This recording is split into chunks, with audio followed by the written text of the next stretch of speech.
Tanah Arab dah menghijau. Adakah tahun ini akan berlaku kiamat? Okey, penting ni. Dengar sampai habis. Pertama, Nabi SAW pernah bersabda, tidak akan berlaku kiamat sehingga banyaknya harta perbendaharaan, sehingga apabila seorang lelaki hendak mengeluarkan zakat daripada hartanya, maka tidak ia temukan seorang pun yang mahu menerimanya. Dan apabila kembalinya bumi Arab menghijau dengan sungai-sungai yang mengalir. Hadis riwayat Muslim. Hadis ini sahih. Tapi kita tak boleh tafsir hadis ni sesedap hati kita, kemudian meramal-ramal dengan cara yang salah dan akhirnya menakut-nakutkan orang dengan tafsiran yang salah. Dengar apa maksud hadis ni yang sebenar. Pertama, Nabi SAW bagi tahu tentang antara tanda kecil kiamat.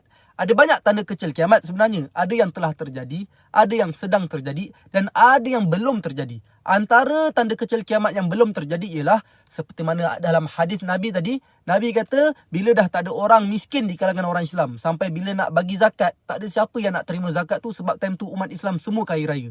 Adakah benda tu dah terjadi? Belum. Kemudian baru Nabi kata bumi Arab akan kembali menghijau dengan sungai-sungai yang mengalir. Kedua-dua ini masih belum terjadi. Tapi yang berita kata Mekah menghijau tu macam mana pula? Hadis tersebut, ulama' mengatakan bahawa keseluruhan tanah Arab akan menghijau. Sedangkan yang berlaku sekarang hanyalah sebahagian tanah Arab sahaja. Dan hadis itu juga bagi tahu bahawa hijaunya tanah Arab itu bersifat kekal, bukan sementara. Tapi fenomena hijau yang berlaku sekarang ni adalah bersifat sementara. Seperti yang terjadi pada tahun-tahun sebelum ni. Contohnya tahun 2018 pernah viral juga. Tahun 2020 pernah viral juga tanah Arab menghijau. Pernah terjadi juga sebelum ni. Tapi lepas tu kering balik, kontang balik.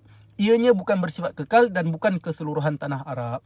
So, hati-hati dalam nak sampaikan peringatan pada orang tentang kiamat. Sebab bila kita salah tafsir hadis, ditambah pula dengan kita meramal, tahun ni kiamat, tahun ni Imam Mahdi turun, tahun ni Dajjal muncul. Walaupun niat kita baik, tapi kita berdosa. Sebab berdusta atas nama Nabi. Akhirnya orang tak berubah pun. Apa yang akan terjadi? Orang akan anxiety, orang akan takut, orang akan putus asa untuk berubah. Nak dakwah, gunalah cara yang sahih dan bertepatan dengan Islam. Bukan dengan cara menafsir hadis dengan salah, kemudian menakut-nakutkan orang dengan ramalan yang tiada dalil sahih berkaitannya. Apapun sahabat sekalian, berubahlah sekarang. Jangan tunggu dah kiamat, baru nak berubah. Okey? Wallahualam. Sebarkan video ini andai bermanfaat. Assalamualaikum.